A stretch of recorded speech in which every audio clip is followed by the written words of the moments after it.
Evening, people. It's 8:30. It's the Man United agenda. We've actually got some good news.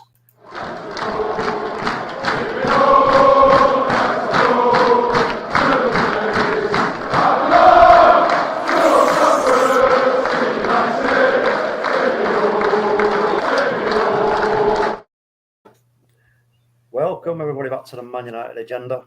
First, I just want to introduce the guests. I've got the marvellous OMONDI next to me there. My main man, how you doing, OMONDI? Yeah, man, repping. How you doing, Talk? Big up, bro. Yep, all good. We got Colin on the channel. How you doing? I'm doing good after a long day's work, wheeling and dealing. I'm ready to talk Man United. Yes, that's it. Yeah, that's our favourite pastime. And I'm going to say it, a legend of the channel, Paddy is in the building. How you doing? Paddy, how are you? Fantastic talk. Yeah, really pleased to be here, mate, on a really good day, actually, by the way. A very good day. Well done. Brilliant stuff. Good stuff. Love it. Fantastic. I was just going to say, we've had a lot of negativity around the club from the back end of last season and the way we performed, blah, blah, blah. Everything was looking rosy. And then, there's been a huge spanner thrown into the works, which we will get to, folks. And I say a huge spanner, it is massive. It's the biggest snap-on spanner you'll ever lay your hands on. But before we get to that, there is some good news because we have been sort of worried on the transfer front. But it's all signed, sealed, and delivered now with young Tyrell Malacia. And he has reacted. So Tyrell Malacia reacts to incredible Man United move. And he says, Tyrell Malacia has promised fans that he will leave everything on the pitch following his move to Manchester United from Feyenoord. And for me, don't know what everybody else thinks, that's a great way to start at Man United, is by saying that, because that's exactly what we've all been craving for, and leave it on the pitch.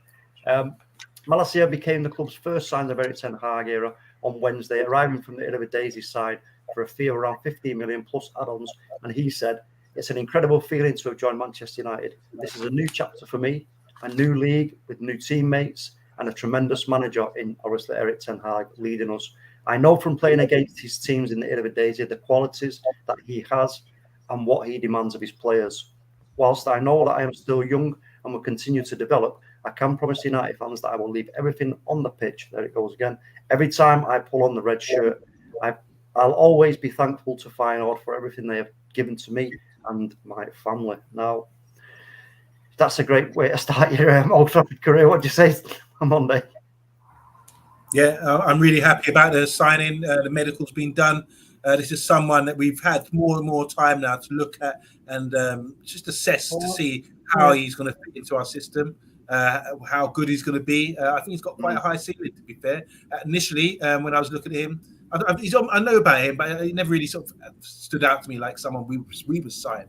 I thought that was like a Southampton signing. I never assumed that he would be as good as he is. But doing a little bit of research and sort of going a bit deeper and sort of analysing games, I've even watched a couple of 90-minute games just to get a true assessment, and I really like him. And I'm really kind of feeling enthusiastic about what he can do for our club. It's not just that, it's about coming from Dutch football. It's not just about him being a fullback or wing-back, whatever. He can do a lot of jobs, and I'm sure we're going to go into further detail about what sort of roles he can play and how he can be incorporated into Ten Hag's system. So he's just not an average fullback. I know the modern-day fullback, you think you sprint up and down and get the overlap and get crosses in and that kind of thing. I think he's got a little bit more in the locker than that. Yeah, well, we will get around to that, and there's no two ways of that. Colin, good news. Oh yeah, great news. Obviously spoke about Tyrell before on the channel. I spoke about him before on the channel. I think it's a really good signing, positive signing from Ten Hag. Is quick, is powerful, and the comments are saying is get him off the right foot, really, isn't it? He's going to leave everything on the pitch, and that, as Man United fans, that's all we ask from every single player that pulls on that shirt. Well, exactly, that's it, and not just that. For me, it's that coming in with that attitude, putting that out there for all the rest of the teammates to read and hear him saying. That's a great thing for the squad, because already under Ten Hag, I should imagine that everything's been lifted already, as we're led to believe from what we're seeing and what we're hearing. So, Paddy, what do you think? Do you think that's a positive? Going to be a positive impact from this young fella? You know what? I am happy. Fantastic. I think this kid is great. I think he reminds me of a young Patrice Evra, which I said earlier. And I'm going to talk a lot about this kid today, to be fair. And a lot. What I watched some of his stuff today and what people said about him, even his interview this evening on MUTV. He talks about his favourite player. Can you believe it was Patrice Evra? But I've got a lot to say on that. And as soon as you give me the opportunity talk, I'll tell you all about what I know and what my views are on him. But I think it's a great thing for he's come out of left field. This kid has. He really has. This is a signing that I didn't even see coming, as we've talked about. So for him to come into that, it's a really, I don't know. We had some difficulty the last few days, haven't we? Even months of and this is a glimmer, a real sunshine moment, really. I think for this signing, I've got high hopes. He will be the best left back. He'll be the left back for this club now moving forward. And obviously, my views on the other left backs is zero. So I want this kid to come in and replace them. So I'm looking forward. Talk. Well, yeah. I mean, look, it excites me as well because he does look a very, very good prospect, and I know he's young and everything else, but there's a lot of attributes that he's got. Blistering pace, strong, powerful. Yeah, low centre of gravity. These are the kind of things that we've talked about before. But just to remind viewers of what exactly it is we're getting, I'll just come to you guys and ask you about his playing style and that kind of stuff and what he's going to bring to the team. So, Colin, just remind folks of what he's going to be bringing to the team. Well, he's going to be bringing a solid wing back.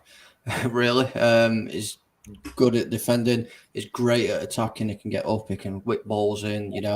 He's very, very, very dominant when he wants to show people. I think he's going to have like I've said about Frankie de Jong, I think he's going to prove a point to people this season.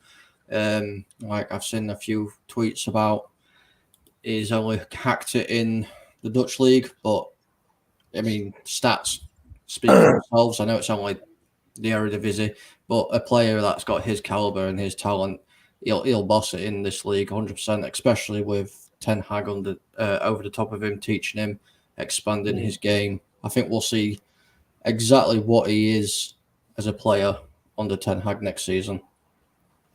Yeah, 100%. I mean, there's loads of positives around this young man.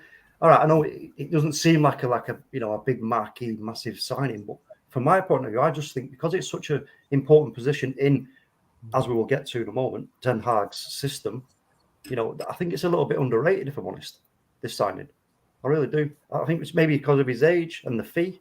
People may be looking at this and thinking, oh, yeah, well, so what, we've signed the left back. But as OMONDI will explain right now, because I'm going to come to you next OMONDI, there's more to it than that, surely. Yeah, there is. Like I said before, I mean, typical left back, you expect them to maraud up and down the left touch line and get crosses in and link up play, 1-2s, that kind of thing. But now we're seeing development of the game. The game's evolving as well. And we've seen this side with Pep when he's got players like Cancelo and they can play as inverted sort of fullbacks or wing backs. And that means sometimes when we have possession of the ball, they can fill in to the midfield into a pivot role and sit there as in a rest defence, as Bartham would say. And they can also sort of push forward. I've seen this guy in really promising positions in the game. So you expect him to go on the outside, overlap. He can do that, but what he tended to do for Feyenoord when they had the ball and when they were sort of in the opponent's half is kind of sit there and play sort of in the half spaces. And rather than, and obviously because he's really predominantly left-footed, when he gets the ball on that left side like that, he can't really cross the ball from that direction. So what he tries to do is play 1-2s or through balls, and his pass is pretty decent for a guy in that area. So, and not just that, he gets the ball, good technique. He's aggressive as well. You try to run him. He's got good low center of gravity, so you can roll challenges, and he's just very, very strong and aggressive. When I say aggressive, he's not going to get himself sent off. That's not stats off him. But when you go with him, he's going to bang you. He's going to sort of move you, waste you, as they say. I really like him, that aggression as well. So I know, Paddy, you're in the show. I would say ruthless aggression. Before you get in there, I would say yes, that's what I'm on there. You will love Paddy, and I'm sure you're going to have that banner on the touchline at Old Trafford. Yeah. So what really is promising for me is the positions that he takes up. And so, for example, if we've got the ball, there's 2 centre backs in front of him. We have maybe a midfielder and the 2 fullbacks as well. There's a 3 in front of the centre back. So if there's a break, they can cover out wide and they can sit in there to pick up the pieces. And you have to have the ability to do that. You look at Cancelo, for example. He's so technically good. So I think he's got the ability to do that as well. He's not 2-footed like Cancelo in a way, but he's got the good technique, good tight control in tight areas, because fullbacks, you don't expect them to be playing in congested midfields areas, but he's got the game to do that. So I'm just raving about what he could do under Ten Hag, because the other players, like we've got Fernandes, Luke Shaw, Telles, they would have to adapt to something new, because I haven't really seen them do that as much. Maybe Shaw's done that a bit of the time, cut into midfield when we've had possession and sort of thing, but I don't like Shaw. Shaw's a bit too basic. And I think everyone's read his game. Everyone in the Premiership knows his game. The Premiership's harsh because after a while, they will read you. This is why Man City have done that recycling with their team. Oh, they sold Jesus. They might be selling Sterling. And people say, well, why would they do that? Because after a while, you can start to read people's games and you need to refresh it. So they brought in Alvarez and they brought in Haaland. And it's going to take a couple of months, if not seasons, for Premiership teams to really get a feel about how to sort of block these guys out. So I really like this signing, basically because his versatility and what he can do in the positions he can take up. Yeah, it's interesting that. And also, I think because of the fact that he has got such blistering pace, he doesn't really need to worry about sort of, panicking and dropping back to try and cover, because he's got the pace and the ability to get alongside a man, like you say, and, get in there and get the ball off him. And actually, a lot of the time, without actually going to ground. Impeccable timing from what I've seen. So, Paddy, what have you got for us? Well, do you know what? What I heard from the young lad today was that, and I won't repeat myself, but I'll put that little bit in just to start off my conversation about Evra, that he was strong, energetic, and fast. And this kid is strong, energetic, and fast. He talks about the fact that he was here in the youth tournament for Feyenoord, and the fact he said to his dad, "Look, I'll be back here, at this club one day." And he has worked hard. Now his dreams come true. That means that his heart's with the club now. He's looking forward. He's really, really chuffed to be and working under. And the lure for him was Ten Hag. He talks about that he's working for a great manager who's going to make him better, make him a better version of himself, which is brilliant, absolutely brilliant. So, and also as well, we talk about Feyenoord. Robin van Persie was at Feyenoord, as you probably know. So, he's come from great stock, and I think he's following a great player, which we should have had. We should have had Robin van Persie well. I know it's upset the Arsenal fans, but we should have signed Van Persie a long time before that. But I think that so he's coming from great stock. So it's the lure for him was Ten Hag. By the way, it's like a lot of players want to work for Pep Guardiola. This kid has come to work for Ten Hag because he sees him as a great manager and he sees great things in him. That's what he said today. And I'm really excited for this kid. He really is, and I think he will be the number one left back for us. I said earlier, I'm sorry, Shaw is substandard. Telles, no, I'm sorry, you're not for this club. That is my opinion on it, and I'm hoping this kid's going to come in and take that position for himself. May not happen straight away, possibly, but I'm hoping it will. He grasps the nettle and he gets in there. And what I've seen of him, as Amanda said about Cancelo, if I got excited by Cancelo, I want to be excited about this kid.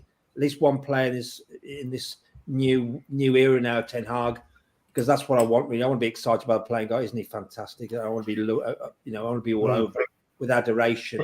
It's good. But he comes with. He's going to be. I think he's going to be fantastic. There's nothing more. I know. I think he's going to be great. Do you agree that it's a little bit underrated, a little bit kind of underrated, this signing?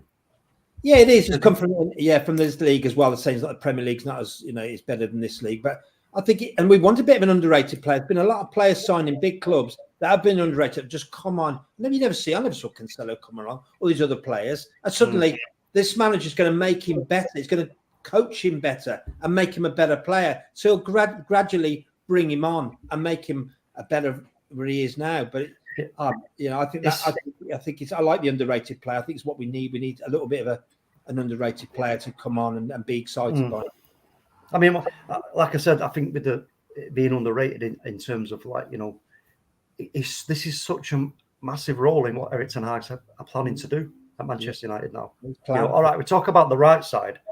People are talking about, we didn't need a right back. We got left backs. We didn't need a right back because obviously Wan-Bissaka, it looks like the question marks whether he'd be staying or going. Don't know. But hold the phone 1 second. Just noticed, Gaming Loader, welcome to the channel. You've just become a member. Whoa, welcome, bro. Thank you so much for supporting a channel like that and becoming a member. That is very much appreciated. And also, if you have a look at the what it allows you to do there when you become a member, go and check that out. You can come on the Friday night takeaway if you like with me and Mr. B, or me and a Monday when Mr. B is not around and we're hosting that. You can come on at half-time on the watch-alongs where we do have a half-time kind of 15-minute analysis where you can come on quickly and just sort of give your sort of thoughts on how the game's going, what changes might possibly be needed to be made, all that kind of stuff. But excellent. And he says, hello, guys. United Loader here, due to come on the channel soon. Hope you're all okay. Excellent. Excellent. Big up to you.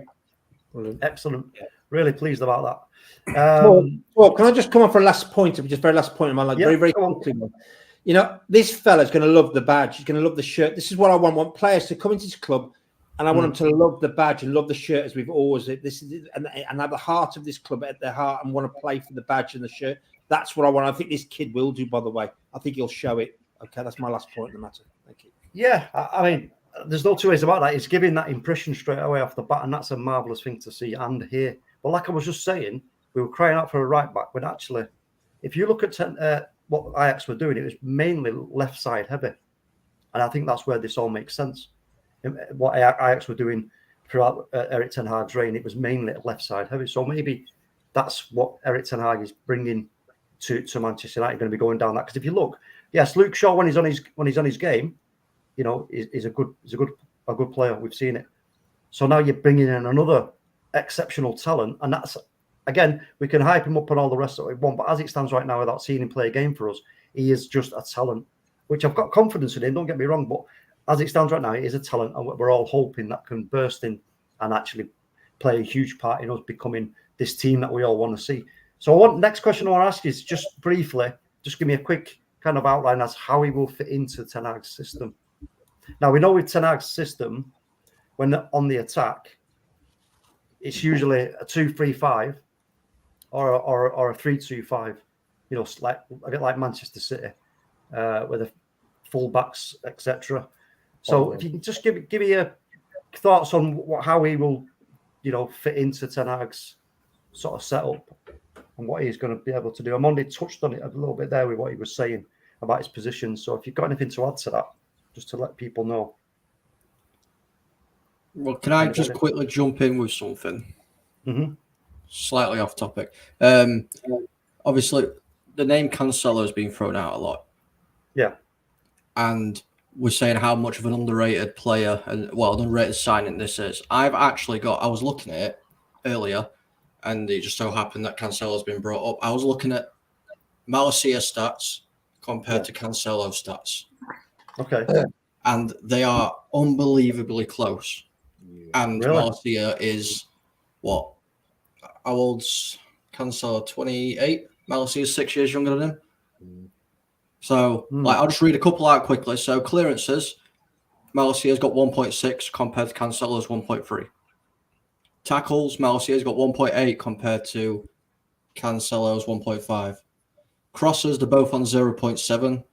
Chances created, 1 for Malacia, 1.5 for Cancelo. Interceptions 1.3 to 1.5. Blocks 0.2 to 0.1. So they are very, very close in stats. And Malacia's got 6 years on him. Yeah, that is interesting indeed. Very interesting and very promising. It's a good feeling concept. Brilliant stat, by the way. I'm just going to say, I've got a real good feeling about this. I know he hasn't started yet, but that really does. That's a great stat, by the way, Tom. Thank you. Well done. Good feeling. Good feeling. Yeah. So, you're talking about positions and how he's going to fit into Ten Hag's system. Obviously, he's Dutch. There's one thing about communication. We've got a couple of Dutch guys on the pitch. I don't know how good his English is. But obviously, like I said before, he can speak Steve McLaren about that to communicate. But I'm sure who heard the press conference today, he's getting by with English pretty well. So English is a universal language with football, I believe. So communication issues, I don't think there's going to be any kind of problem. I think the defence, because obviously you want your defence to be in tune. Someone mentioned orchestra or orchestrating a band, that kind of thing yesterday. All these great quotes coming from the Man United Agenda channel. I love it. I'm stealing them all. But yeah, I think the defence needs to be in tune. They need to be communicating with one another. And sometimes when you get so good, you don't communicate. You just one look or one play, and you know exactly what to do. And I think what helps him is he's coming from Dutch football. This will give you a great advantage because some of these players like Dalot, Harry Maguire, even Varane have maybe not played in this style of football. So maybe Malacia can coach these guys, and maybe Donny van der Beek, and maybe Frankie, please come. You know, do you remember me, Frankie? You know, these sort of players could help the team, whether it's in training, whether it's in preseason games, to really get organised and to stop play. If you're doing training, stop play and say where you're supposed to be, where you're supposed to be positioned. And I think Malacia, he's evidenced it already to me. He's demonstrated that many times for Feyenoord, what he's capable of, as in the positions he's taking up. And you see him high up the pitch in these Cancelo roles where he's outside of the box, you know, and pressing the play. If we got good possession, and he can deliver. It's not just like giving the ball a hot potato. You give him the ball and he's relaxed and he knows exactly what he do. Play it out wide, his options. You know, sometimes you pop it back and all about ball retention as well. So I like a lot about him. I'm almost as excited as Paddy is right now. I think it's going to work just fine because he's Dutch. Yeah. He knows it, he's demonstrated it already. Well, it's an interesting point you made there on Monday, because I was going to mention the word chemistry. And I suppose in a roundabout way, that's what you've just said. That's what's going to be happening here, especially with the Dutch connection, you know, because of obviously the Dutch with the total football. There is going to be a good chemistry there amongst these players that we do get. If we end up getting Frankie de Jong, we'll have Malacia, de Jong, Donny van der Beek, hopefully Martinez, maybe Anthony, if they can push that far. You know, that's like 4 or 5 players bringing in that Dutch sort of philosophy and all that chemistry. That's you know, priceless in terms of. We did speak about this, Amanda. Do you remember when the news around Ten Hag, we were talking about he needs to get off to the best possible start. How's that going to be achieved? Blah blah blah. And it's looking like, you know, he actually is going to be able to get off to a good start. Now then, I think we're all pleased and we're all said what we can say about Malacia. It's all been said before anyway, so we've gone over that and we just refresh people's memories. Let's go through a few comments and see what we got on the comments front. Joe, how you doing, Liverpool fans? It's great that he's come from European Conference League. Shall come in handy in spring. That's a joke. Experience, he's saying here. He got his word in right. I just want to say hi to Ola Kunle. Eddie's in the house. Big up Eddie, man. And Eddie, man, yeah. Good man, check Eddie. out his channel. Fantastic. Matt Hatter's in the house as well. Bill Baggio, HG Gamer, Bath Time. And we've got Matthew Bassett and Rebel as well. So Rebel's just thrown out there pre-season Prelo. We know who that is. He's been maybe accepted 10 million bid from Fulham for Pereira. That's a good deal, says Bill Baggio. So we're coming on to the left back now. We're coming on to some more views about it. If I could just, here we go. Bath Time starts. Obviously, I hope he works out.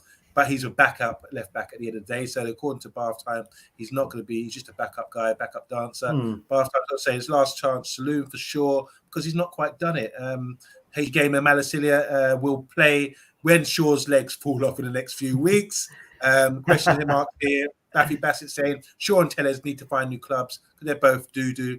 That's a green. Paddy's loving that. Bath Time again. If Maguire's not the left centre back, actually it might be the end of the game for Shaw now. Maguire was a massive part of Shawberto Carlos when he was really kicking up the league. Emma, hi Kay, how you doing? She says Shaw have got those knee issues, so Malacia is definitely going to get a chance, she feels. Bill Baggio is saying he's lazy at getting back. Just talking about Malacia, by the way. He's lazy at getting back. Ball watches a lot.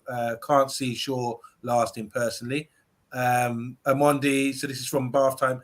Amondi's Bath Time saying Amondi, very few fullbacks overlap these days. I know you hate to hear this, but it's true. Even Robson doesn't get to the byline 90% of the time. So this is how he's saying the game's developed. And he's saying, to his mind, it's not the forward lines that separate City and Liverpool from everyone else. A large part of it is of what gets them so far in front of their fullbacks. Cancelo's top draw, says Rebel. Obviously, we welcome Gaming Loader. He's happy to be here. He's actually signed up as a member. Big him up, man. Bath Time saying Cancelo, Trent, Walker, James, Robinson. This is the standard. That's the quality that we need. So hopefully we've got a player who can reach those standards. Rebels also saying PSG has some great wing backs or full backs. The Moroccan dude, for example, they signed from Inter, Hakimi, as Bath Time says here, is an excellent player with a great relationship with Sancho. I'd absolutely bite my arm off or bite anyone else's arm off for Hakimi. I want to say hi to Rich Sports. He's putting it out there. He's asking, can Ten Hag make Dalot look good? And we've discussed this. We can come back to that in a sec. Big up Rich Sports, by the way. Go and check out his channel. It's usually late at night, 10 from 10 onwards. Mags, how you doing? Okay, Mags is saying, welcome to Malacia. He definitely plays. So welcome, Mags. How you doing, man? Welcome back. Emma's saying Dalot is only like 23, so she thinks there's some progression there. She said he will come good. Rebel was saying, was talking about Hakimi when I said amazing player, just in case there's any confusion. Thank you very much. Regarding Dalot, Bath saying Dalot is the most players he's most excited about next season. So he thinks there's got to be some improvement there. Paddy don't like that. Malacia is so energetic. That's a great observation. Emma's saying Dalot definitely has some quality. It's just that we can't really use it to his best abilities. And finally, I'm going to end with, because there's so many comments here, Malacia, Emma saying Malacia's in English is good, so no concerns about communication problems. Final one from the comments. Bath Time saying, give us the progressive passes and carries for Malacia. This is to you, Callum, I think. Give us the progressive passes and carries for Malacia.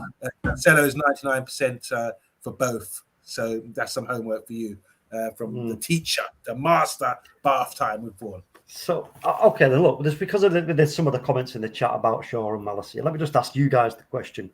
It's a simple yes or no. So I'll come to you on Monday first. Does Malacia start over Shaw? No, I think there's seniority here. I think you have to start with Shaw. And as people say, let the wheels run up, burn off, whatever. I think Shaw and all these guys, they deserve to be starting. England international experience. And you have to really go with him. And obviously, when Tellez came in, Shaw's game upped a bit, and everyone put it down to Tellez coming in, being on his backside, maybe in training. Everyone's like, wow, impressive. And I think that does raise players' games. So I think they should start rotating, give this guy some confidence, don't kill his development. And I think he will. This is the thing about Ten Hag. I think he will develop the players by using that rotation. He did it at Ajax with Danny Blind and the Argentine left back. They seem to rotate quite a bit. So I'm looking forward to them seeing both play. And at the moment, I can't split them. But I think by the end of the season, we could be looking at our new boy being number one. Colin? Yeah, I think Shaw stays in ahead of him as well. Again, seniority. He's been there. He's played in the United shirt. So, and it's going to take time for Malacia to settle in anyway. So, yeah, they're going to have to rotate. Paddy? Yeah, come on, break the trend, bro. Break the trend. Well, I want this kid straight in, but you're right. I've got to respect Amanda's opinion and Cole's opinion about the fact that there's seniority. I'm not a big fan of Shaw. Haven't for a long time. Not the standard for this club. No, and then we brought Tellez in, didn't he? Tellez took on there because I think Shaw was injured. He's no better, to be fair. So they're both dire, to be fair, at that position, and I wouldn't have them in at all. But unfortunately, it's going to take time for him to bed in. So I've got to really go, yeah, okay, put Shaw in, but not for long. And hopefully it's Malacia, as Mondi said, comes in be the number one. I'm really, really hopeful for this kid, and I want him to come in. His bet Shaw just isn't, no way. And we talk about Dalot, and we talk about Tellez. They're just not for this club, and they're just not. And please believe me on it. Please believe me. And hopefully, as a new season kicks off with the pre-season as well, that hopefully I'll be right. Let's see. Well, from my point of view, yes, of course, I would love to see this young kid come in and just get thrown in at the deep end, and we see all this marvelous ability that he's got and his physical attributes coming into play. But we're going to stay true to what I said about last season. Yeah, we were absolutely shocking. No two ways about it. We can't argue with that. Shaw wasn't the best. Maguire wasn't the best. McTominay wasn't the best. Blah, blah, blah, blah wasn't the best, right? However, everything has been turned on its head in terms of what's going on the training pitch, right? And we've got a first-class manager who's coming, bringing in first-class coaching staff with him who understand what exactly needs to happen. So, I think, yeah, Shaw snorts custard. Bath time. That's not. Is that Phil Shaw you're on about? It's not that Shaw because he as well, bless him. Yeah, so we got to give the guys a chance here for Ten Hag to try and get the best out of them, and we will see what they're made of. When I went to see Shaw and Maguire together, I know I don't bring Maguire into it, but two of them, and I saw Shaw as well. Oh my God, I was so close to watching them play so many games last year. Oh my God, they're both car crashes. They really are. And I'm hoping, and I'm on there, and the column's on there now about them coming to the season and being better and being coached. I don't know. I have a bad feeling. Hopefully they won't. But I just saw Shaw last season up front when I was at Old Trafford. It was like Dumb and Dumber. It was. Again, I talk about these Lauren. They're just bad. Well, but let's see. I might be proved wrong. The thing is, Paddy, is look, Ten Hag's got to do right by the squad he's inherited. Right, he'll do right by them, and he'll say, right, now listen, this is what you've got to do. This is what I require of you, and then go out and prove it in your spot. And like I said, if they ain't cutting it, he's not going to give them half a season. I know. He'll be ruthless. He's not going to give them ruthless banner. So go on Monday. Well, I think like players, you need to sort of push their buttons, and if you want any motivation to Shaw or Maguire, watch this show. And tag Paddy when you start turning up the heat and staying really well, because Paddy sometimes it's good though, is it? I do agree with Paddy. Paddy goes to the games and he's so passionate, but I think sometimes you need to prove something wrong. You need to prove somebody wrong. Whether it's a commentator, whether it's Alan Hansen saying you can't win everything with kids, whether it's Graham Souness always on Pogba's back, or whether it's your missus at home saying, "Oh, you're always tired when you come home." You need to prove. You need to prove somebody, and hopefully these guys will be watching Paddy and be tagging or tweeting Paddy as soon as they get named. So that's the motivation. Paddy, you are inspiring these guys to do better, and I love it. Yeah, that's good, Amanda. I love that. That's good, Amanda. I love it. So I think we're all pleased and we're all happy that we've actually got a deal over the line, folks. However, we did speak about a spanner early on in the show, didn't we? And it was a massive spanner, and that comes in the form of the GOAT, Cristiano Ronaldo. Now we know the news was broke. He's asked to leave. I think we all sort of poo-pooed it to begin with because it came from an unreliable source. But then all of a sudden, wallop, Ravano was all over it. The other guy, Ornstein, was all over it. And then, it blew up from there. Now, obviously, he's not turned up for training for a second time, so he's AWOL.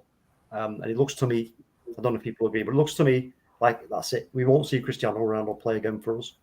I just think that's it. It's finished. He's really, for him to do this to us and not actually turn up for training makes it clear that he wants out, and he wants out right now. Now, if that's the case and he goes, we're going to have to ask the question, striker. There's two questions to ask, actually. Do we actually need a striker? Can Ten Hag make the system work without a striker, which we kind of answered a few shows ago? But as we are now live on talking about it, let's talk about strikers. And we have been linked with, I wouldn't say he was an out-and-out striker, the player that we're going to look at right now, but he can play that role, and that's in the form of Paulo Dybala at Juventus. Now we have been linked with him in the past, and it says Manchester United to pursue Paulo Dybala move on Cristiano Ronaldo's exit. Manchester United are now expected to pursue a move for the aforementioned following the potential exit of Ronaldo this summer. Ronaldo has chosen not to train with United today and yesterday, citing family issues, but it has been reported that he has already asked to leave United, with Bayern Munich, Napoli and Chelsea all linked with him. United will look to move for Dybala whenever Ronaldo leaves. Dybala knows that he will have to wait for a potential suitor to solve their own situation in attack, and United could be that solution. Eric Ten Hag is said to be a big fan of Dybala, but it is stated that any move will take time to materialise. So if there are any moves made for Dybala, it might be towards the back end of the season that we actually window where we actually see anything happening with him actually coming into the squad. But since we've been linked with him, and these are the kind of things that are being reported, and again, you can see where the source is there on that one. It's from One Football and other sources. So we do have to bring you this kind of news and links whenever we hear about it. So going off that, obviously the question is, what do you think, guys? So I'll come to Colin first. What do you think of these Dybala links, Colin? I don't want Dybala at United. I don't. Okay. He's not a striker. He's not a goal scorer. You can't replace Ronaldo with Dybala. You can't replace Ronaldo with anybody, really. You know, as Paddy said earlier, you can't replace Ronaldo with anybody. But if we're going to try and replace him, then we need a goal scorer. And Dybala is not a goal scorer. You know, I think there's people out there, like we spoke about it before show. And obviously, I said I've got a player that I wouldn't mind seeing at United. He's younger than Dybala. He's Premier League proven. The old cliche. And that's Ivan Toney. Interesting. He's younger. He's scored goals in the Premier League, and we know he's a goal scorer. So why not try and get him instead of wasting however much it's going to be on Dybala? Do you think? I'll ask you a question because it's an interesting choice that. But has Ivan Toney? Do you think he's got the kind of skill set needed to be able to play in a Ten Hag system and actually be successful, especially when it comes to having to maybe change things up a little bit against different oppositions, part of the bus against the press. So do you think he's capable of that, Ivan Toney? Yeah, Ivan Toney's capable of that. I mean, he's big, he's good in air, he can drop back, he can attack, he can be your target man, he can feed the balls in. He doesn't have to be the actual all-out striker every single game. He can sit and feed the balls if he needs to, with Sancho and hopefully Anthony running past it. So there's always that as well. Yeah. No, that's an interesting one. I'll come to you, Paddy. What's your thoughts on Dybala, and do you have a player to suggest? Well, I thought about this as soon as I saw the thing today. I thought, no way, you forget Dybala, and that you can't replace the irreplaceable, which is Ronaldo, Cristiano Ronaldo, and he hasn't left the club either yet. But he doesn't, if he wants to go, he wants to go. But that's another subject altogether. But you know what? We need to get a striker in there, to be fair, to replace Ronaldo. It's very difficult to replace someone like Ronaldo. But Dybala, would Ten Hag get the best out of Dybala? Maybe, I don't know. So I'm not going to close the door completely on it. Ten Hag, if he's that good a manager, which I think he is, can he make Dybala better? But as Colin says, we need a striker. Last season, without those goals from Cristiano Ronaldo, we would have got relegated more down there. We'd be down the bottom with that. So we do. I think, what did Ten Hag talk about Ronaldo? He said, "What about Ronaldo gets goals?" So we got to rely on goals here, haven't we? So I don't know. I don't want to close the door completely, but for that to materialise, as you're saying, to the last minute of the transfer window, we can't do it. But we do need a plan. But I don't know. Ivan Toney, I don't know about that. I really don't. I don't know. I have a doubt on that one. I just do. But it's a good shout, Colin. I do. I mean, we need someone to score goals, mate. I can't again shut the door on that one. Concerned. OMONDI? Yeah. Do you mind if I'm just going to go through a couple of comments here? Because of course. Neil, bring him in as a youth, as a striker in the cup games, and see where he goes from there. That improve his development. Obviously, O'Connor's come with Ivan Toney. He's getting a good reception here. Bill Badger, who we've got enough respect for, he's saying Ivan Toney is a great shout. But that's been shut down, I think, by Mr. B saying, wow. Mr. B, that usually means, what the hell are you talking about? But HG Gamer saying, Ivan Toney isn't Premier League proven. It's one season. But that's an interesting one. Martinez from Inter Milan is a choice for Bill Badger. But he also says Ivan Toney would work at Manchester United. Would Brentford actually sell him in his second season, says Emma. And Tammy Abraham has been thrown about by Matthew Bassett. Mr. B says, no, Matthew, on that one. Bill Badger is saying, yes, Matt, another good shout. So as you can see, it's very interesting what the comments are saying. But my view on this, I understand with the Toney. I understand with this, because he fits the mold, what we've seen at Ajax with what he's done with Haller. Haller's tall, hold-up play is very good, scores very good finisher in the box. I think Tony fits the bill in that sort of respect as well. I think Tony does come deep a lot with Brentford, but if you ask him to do a role, he can occupy, he can pin down defenders, no doubt. I've seen what he's done to Ben White, open game of the season last year when Brentford came up from the Championship and they beat them. And I wasn't against Ben White, wasn't playing, but I've seen him in the following game against Ben White and other top defenders. He's really put them under pressure, wins a lot of headers, hold up plays good, very intelligent as well. Tony, I was going to say James Tony, my favourite boxer. I mean, Ivan Tony. But yeah, so I just want to talk about Dybala, because the question really is being raised here. We're interested in him. He's a freebie. Where's he sit? Now, 3 or 4, 5 years ago, 2017, I thought he was outstanding. I thought he was like a great little player. Now, he's not a striker, granted, as O'Connor said, but he plays in a withdrawn role. So if you're asking about how he'd be incorporated to our side, I've done some research today, looked at about 10 games that Juve played last season, and he had good game. He had 38 games. He scored 15 goals and 6 assists. He's very good set-piece player.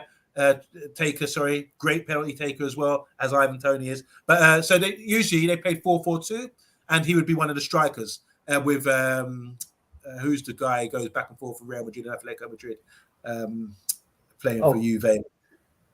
Oh, how are you asking? Chelsea, Real Madrid, Atletico Madrid. Morata, yeah. So I've seen him play with Morata, and he plays in a more withdrawn role. And because he's a number 10, he sort of drifts all around the forward line and sort of they play through him in a way. And obviously he's got great technique, great balance. That's awesome. Also plays in a 4-2-3-1. And when he plays in a 4-2-3-1, he's the man behind the striker. So once again, he's a bit withdrawn, and they play through him, and he can link up play, that kind of thing. And then also seen him playing a 4-3-3, where he plays as the right inverted kind of winger, because he's left-footed, he can cut it on his right. So he's not blessed with blistering pace, but you give him the ball, he can do things. He can roll a defender. He's got a lot to his game, And I really do rate him still. But I just think, would he be suited for Premiership? He goes down a lot. He gets injured a lot. He has been injured quite a bit. I think if he gets touched, he's down. I've seen it so many times with him. He looks for 1-2s, that kind of thing. Looks for through balls. Around the box, he's fantastic. And I'm just like visioning in my head. In the box, Donny van der Beek with his off-the-ball runs. You've got Bruno playing with 1-2s around the box. Look at Cavani, Bruno, and Ronaldo did Spurs last year. You've got Eriksen pinging balls in, no-look passes into feet into the box. Dybala would be fantastic in that sort of area.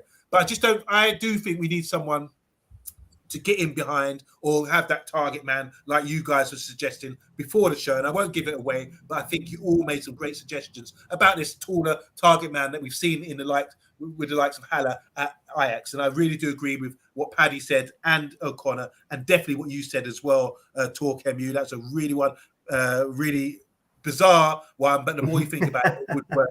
I'm not gonna reveal anything. I'm gonna hand over to you to talk about what you think. Okay.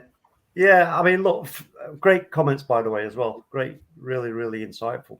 Now, with Dybala, I do actually quite like Dybala. I mean, you've already mentioned some of his attributes, his tight control, trickery with the ball.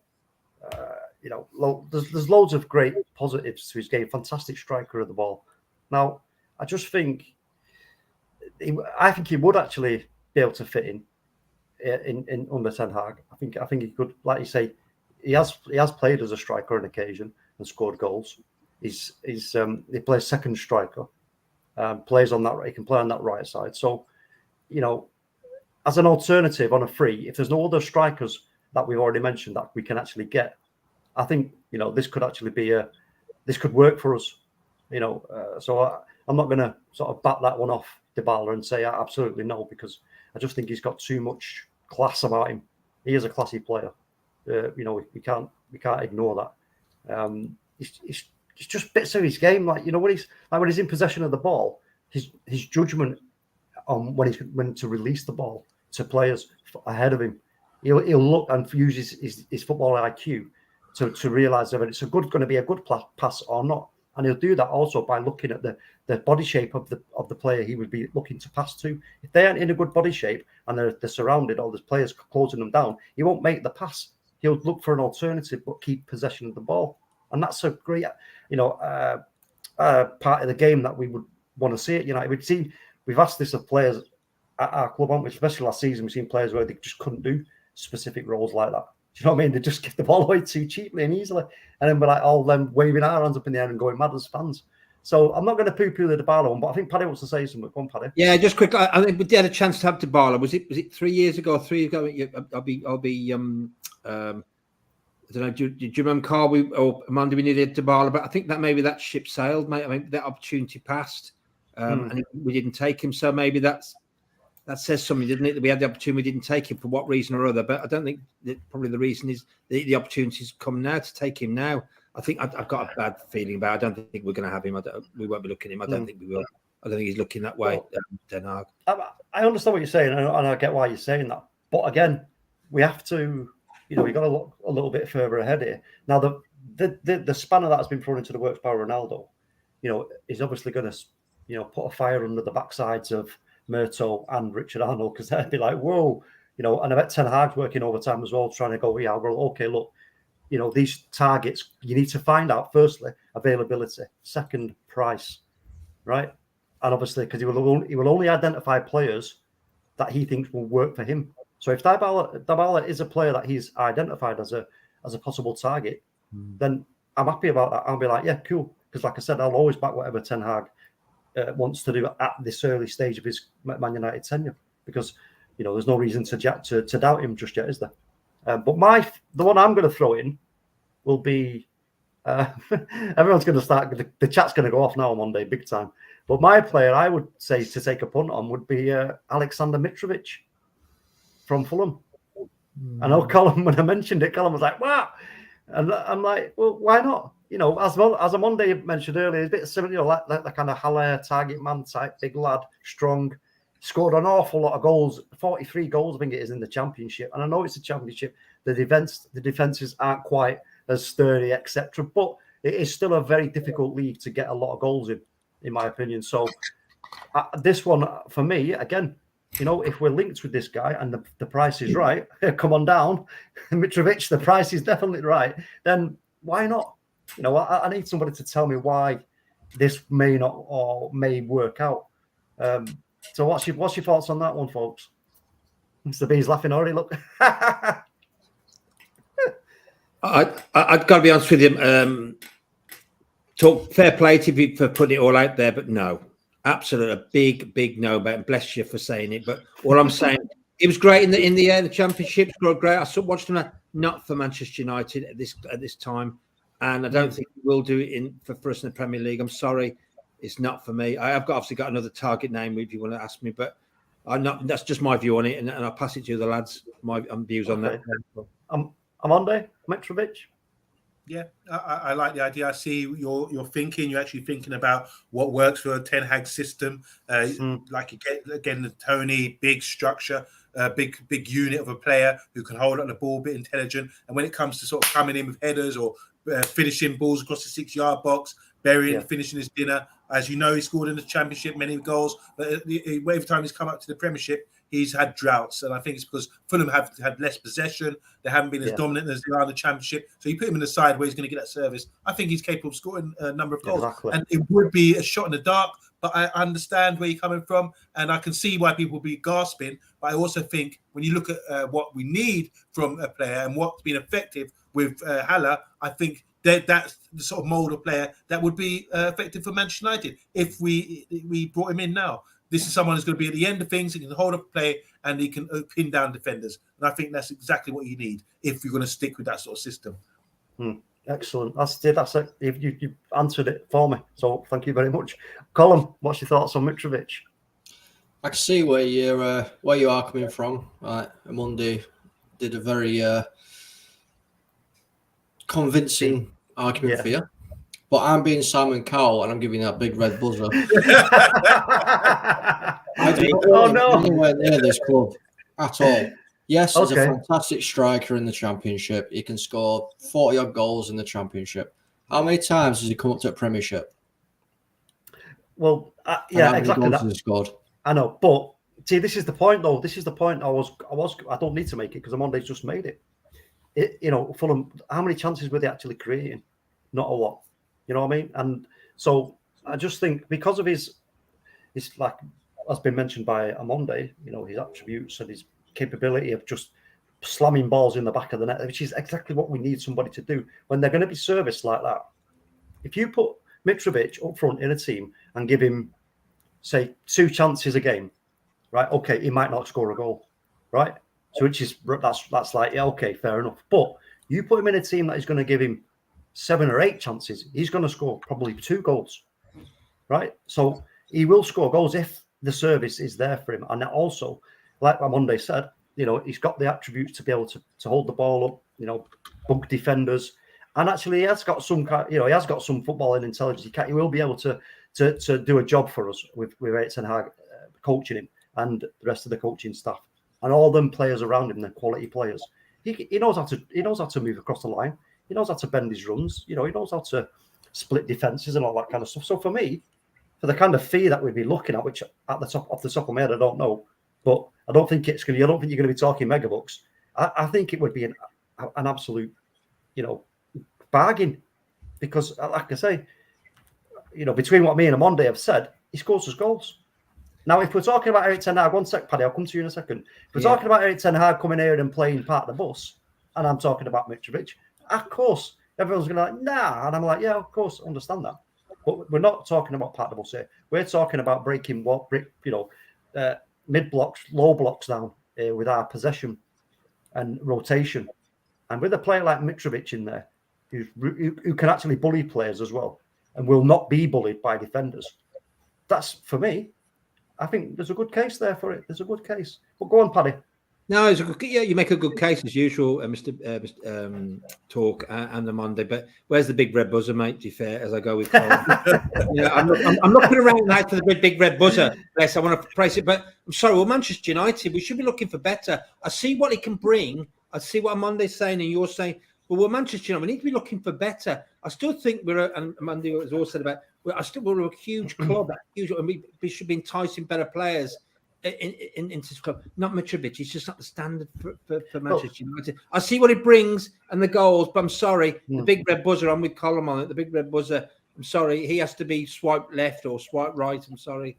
You know, but the question is, though, Paddy, is look, I know what you're saying, and I 100% agree with you. Of course I do, because we're Manchester United. We want the best. We are about to lose the best. However, what else is there on the market right now? Have you got another player that you want to mention? I have actually. And it probably might not happen, but you know what? Miracles do happen. I do believe in miracles. Good song, that. I can't sing it, mate. No way. But I could do a reggae version of it. But I'm going to say, but you know what? Lewandowski at Bayern Munich. I know everyone's saying is, you know, him going to Barcelona. But you know what? Why not? Why don't we just, I don't know, tell Ten Hag to fly out to where he's having his holiday and get. If you've got Lewandowski, that would be gold, mate. Put him up front. I don't know if Colin will agree with me, but I wouldn't press the red buzzer on this fella at all.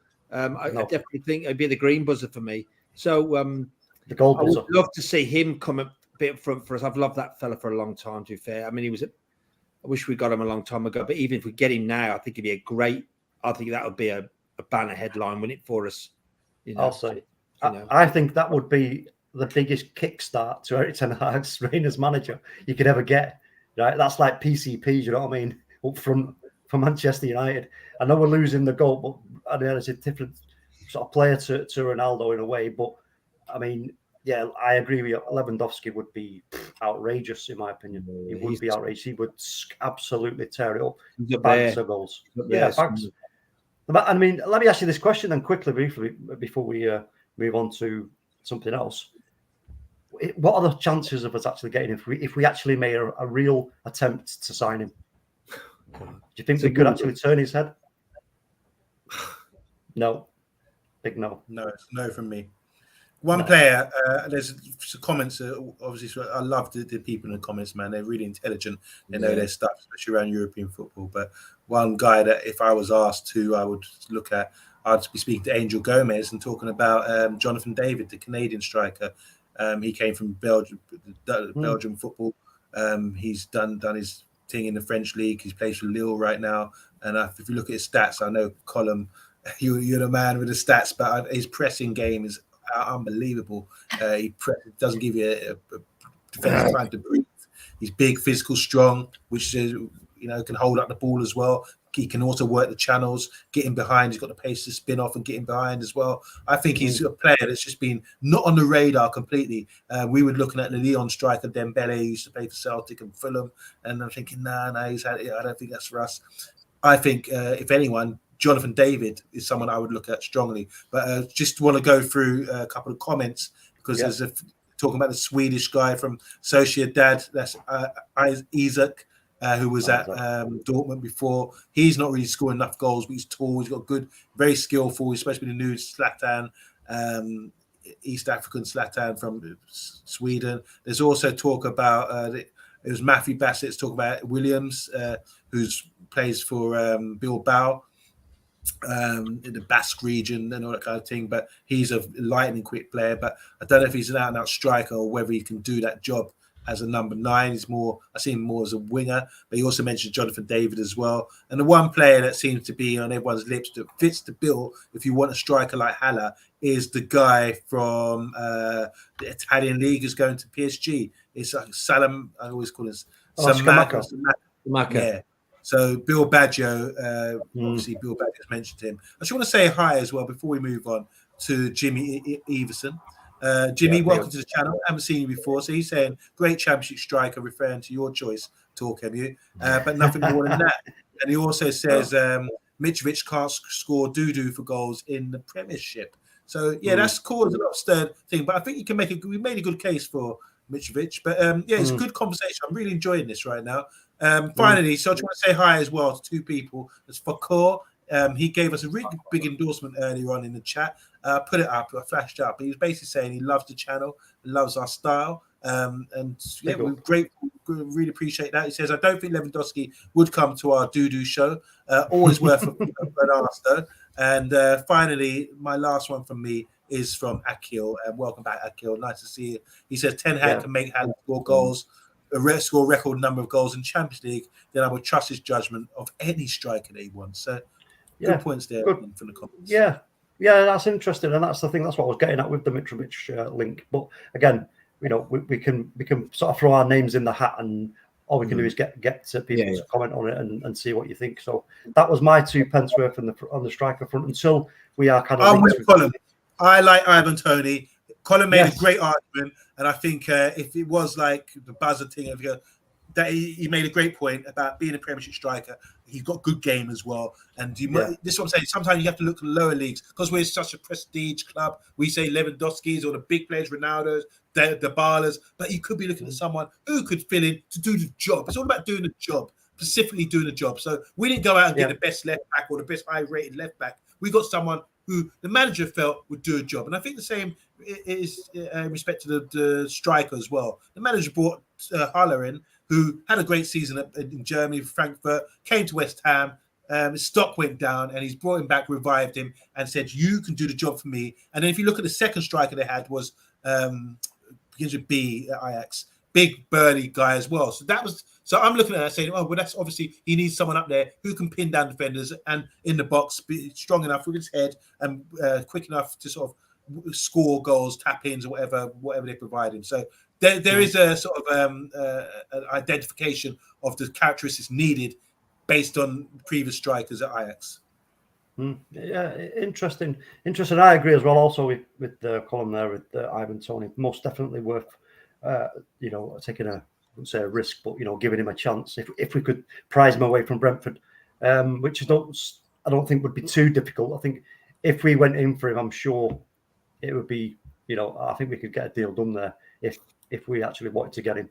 And that might be me being a bit kind of big-headed because it's Man United, but we do still have some pulling power, folks. Don't forget that. We're still one of, if not the biggest club in the world. I know we didn't do so well over the last few seasons, but you know what? Teams, it's all about peaks and troughs. You know what I mean? And we are about to hit a peak. I'm pretty certain of that. Okay, folks, as you know, we did mention that the channel, we are going to be introducing a fantasy football league. However, needs to be a slight adjustment even. And that is in the code. So, we did give you a graphic a little bit earlier in the week. However, the code has changed. So, if you do want to join our league, you need to go because for whatever reason, the website, they changed the code. So, Mr. B made us aware of it, and we are now making you aware that if you do want to join our league, then go to the website and put in your code. And I did read today something about, somebody can correct me if I'm wrong, but something about I think it's during the World Cup, you've got free transfers or something along them lines. Is that right, Colin? Do you know anything about that? I've not heard anything about it, but I know they've done something similar to that during the big cup competition before. So, yeah. So if you do want to join, folks. Sorry, I got a bit interrupted there because my headphones switched themselves off, which they do from time to time, which is rather annoying. But anyway, go and put the code in, join our thing, and whoever does win this at the end of the season, you will get a trophy. And I believe, am I right, Amonde, in saying that the name can be engraved onto the trophy? Yeah, and onto the hearts of the Man United agenda fans with envy when we realise who the manager and the most tactical, knowledgeable person about the Premiership is. That's the kind of title we really want to have. Brilliant. Yes, so that's going to be whoever does win that is going to have some serious bragging rights amongst the community. There's no two ways about that. And I don't think it's not going to be me because I don't know nothing about it. But I'm looking at it and I'm thinking about taking part. But we'll have to wait and see. But the other thing I want to mention as well, folks, before we get to any other business, is we are doing a watch along for the game on the 12th against Liverpool. So if you do want to join us for that, it will be a live watch along. We have the game live. So yeah, come and give us your support on that and see. We're going to see Ten Hag's first game as manager. I'm going to say it is a competitive game, even though it's a kind of pre-season friendly. It's Liverpool. It cannot be a friendly. Simple as that. It's going to be a competitive match. So it's going to be very exciting to see how we get on in that game and how we play, see what some of the players have learned, etc., etc. So yeah, just put that into your diary, folks. The 12th. I think it's around about. I think it's 1 o'clock or 1:30. It kicks off the game, UK time in the afternoon. So if you are available, we'd love to have you alongside us. Okay, so is there any more comments to go through on Monday?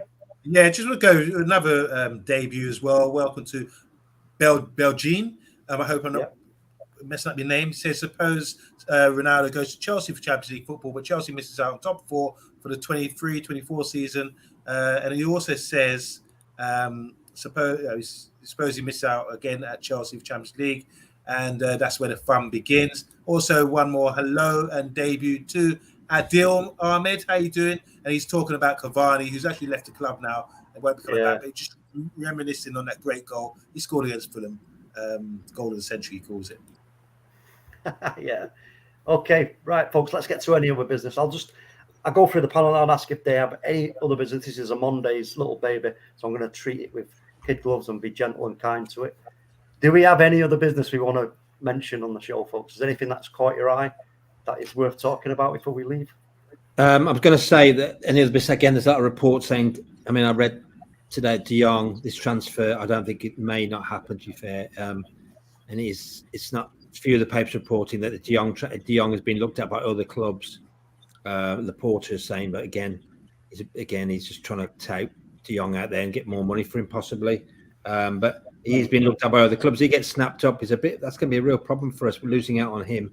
That's a real worry. Because you're right, we've all pinned our hopes on Young coming. And again, maybe it may not be true, but a lot of papers reporting that other clubs are in for De Jong. So that's what I read today is a concern. Really is a concern. Yeah, I understand the concerns on that one, and I suppose the rest of the panel do as well. But I just think, for me, I think this has gone way too far now. I think it's gone way too far with all the rigmarole of all the wheeling and the dealing to get to this point, for it now to come down to the haggling over the add-ons. You know, there's 20 million add-ons.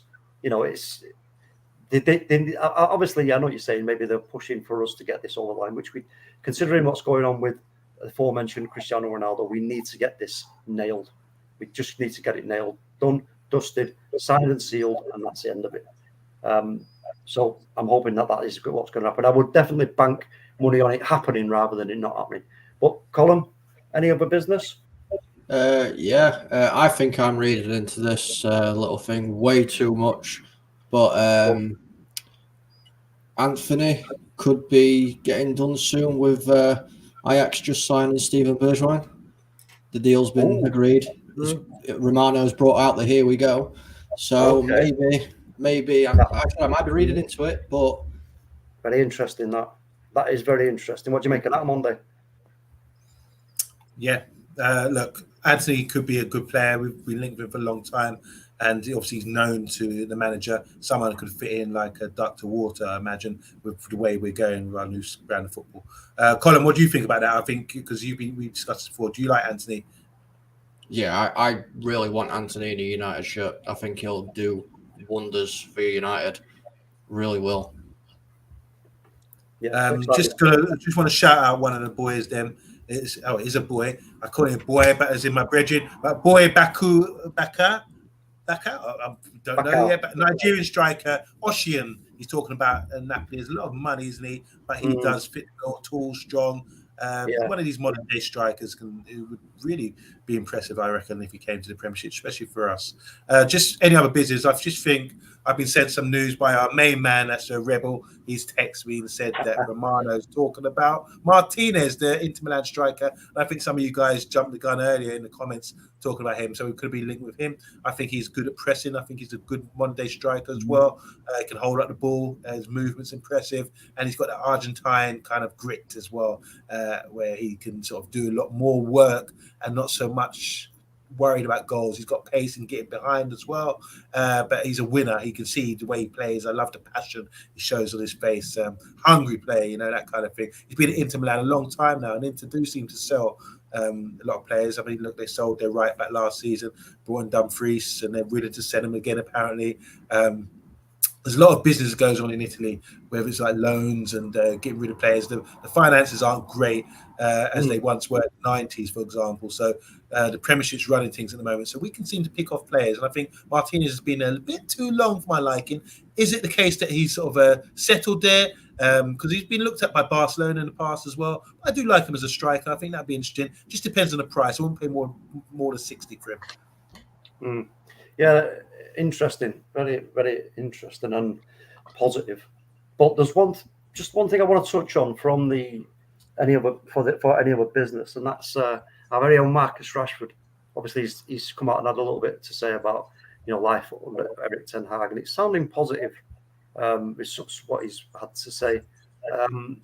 He says, I've definitely not had that much rest before in a summer break. So it was a little bit strange at first. I had to adjust my program a little bit, make it a little bit longer so I could come in a positive look on everything. And I like to say we are excited to go away on tour. He's also full of praise about the new manager whilst bringing in the training ground. What he's bringing in on the training ground. He says, I think for me, it's just the fresh ideas, the fresh tactics, and a new personality that has been added to the team. And I'm looking forward to working with him. Now, this is one of our, I would say, could be one of our most important players, Marcus Rashford, if he does get back into the sort of form that we know he can get into, because he can play, in my opinion. I know people may not agree, but I do believe Marcus Rashford, if he had to, he could play as a striker.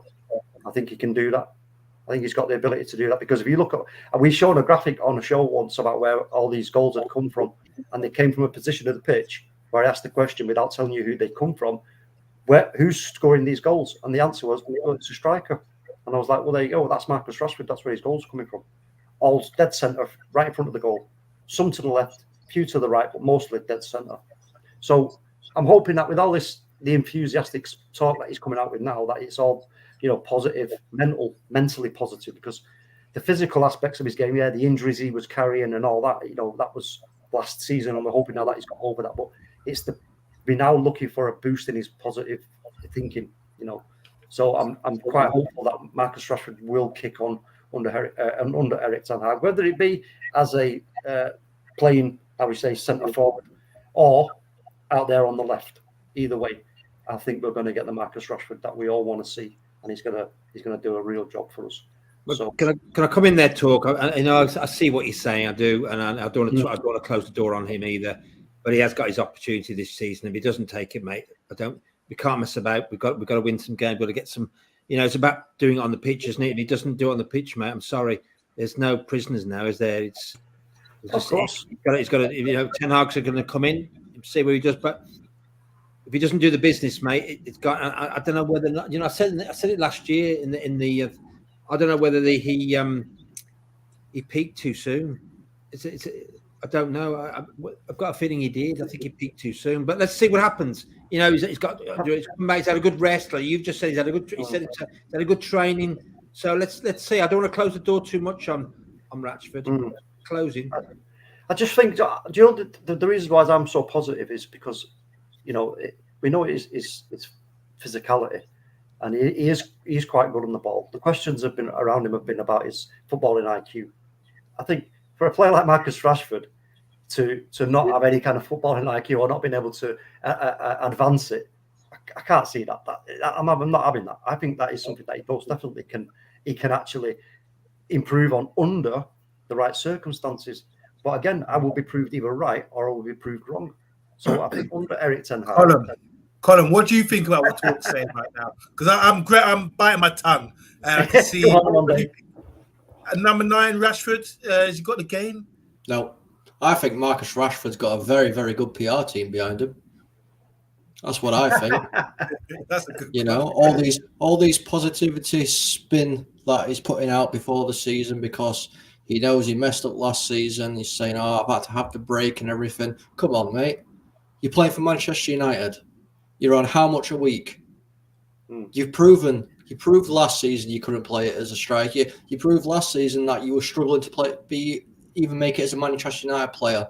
So for me, he's not got the ability to do it. I hope he proves me wrong. I really do, because when Rashford burst onto the scene and everything, you know, I was one of those people. I was like shouting Rashford's name up and down the street. But after what I've seen from him recently, no faith in him. But you see the thing for me. Oh, sorry, go on, Andy. Sorry, Mr. B's saying he's got total faith in yes, Rashford. on, Mr. I B. think this is a takeover we're having here. A little high tag team. Even though Mr. B's not on the show today, but he is sort of showing his influence. And look, I don't think Rashford's got the game. For one, he can't hold on the ball. I've seen it when he's played central. You give him the ball to feet, you expect him to do things. He plays at a pace which is like not on the same pace as anyone else. He's doing his own thing, I believe. He gets the ball, he drives with it, but runs into traffic.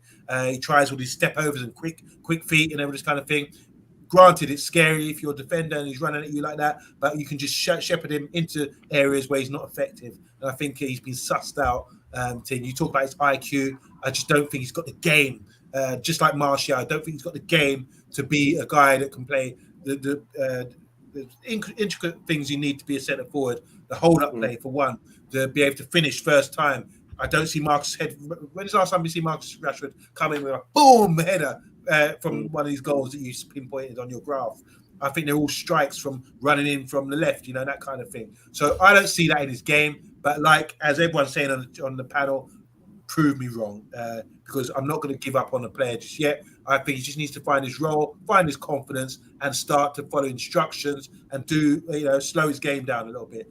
I shouldn't say this, but with certain players, you wish, like Michael Owen, players that are blessed with too much pace. Sometimes you wish that they would get an injury or slow down, and they would get wiser as a footballer. They'd have to adapt and start to play at a pace which is a lot wiser and do more intricate things. Sancho's not as blessed with pace as Rashford, but he's more effective with his game, And I think Rashford is just blinkers, too excitable and hasn't improved. And blame Man United for that, for our coach and everything else. But now, like Paddy says, it's his last opportunity, in my opinion, over the next couple of years to show some development, because there is a player there that can be outstanding if he uses his pace and intelligence at the same time.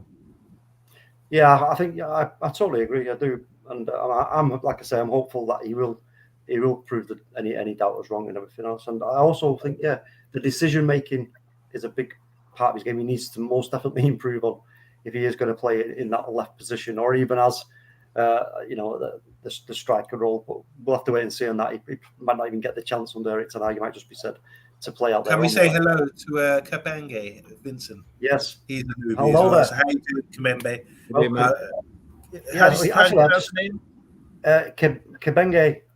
Kabenge Vincent. So just want to say a big thank you to everybody who's new in the chat. If you are new and you're liking what you're hearing, what you're seeing, etc., do us a favor and hit that subscribe button and the like. We do appreciate it. Helps the channel grow. We're so close to 2K subscribers right now. and then we need that extra bit of push to get us over the line before we get to the start of the season. But listen, it's been an absolutely brilliant show. Some excellent comments from the panel as usual. And as I say, I'll hold my hands up if I'm wrong about Rashford. And I'll hold my hands up if we go and sign Mitrovic and he flops.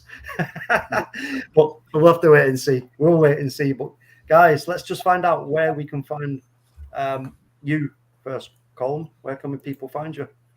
Well, you can find me on here. I'm starting to become a bit more of a regular. You can find me on Twitter at LCMUFC. You can find me on YouTube and Twitch as well, if you're into all those kind of gamings, at Swift Spartan 92.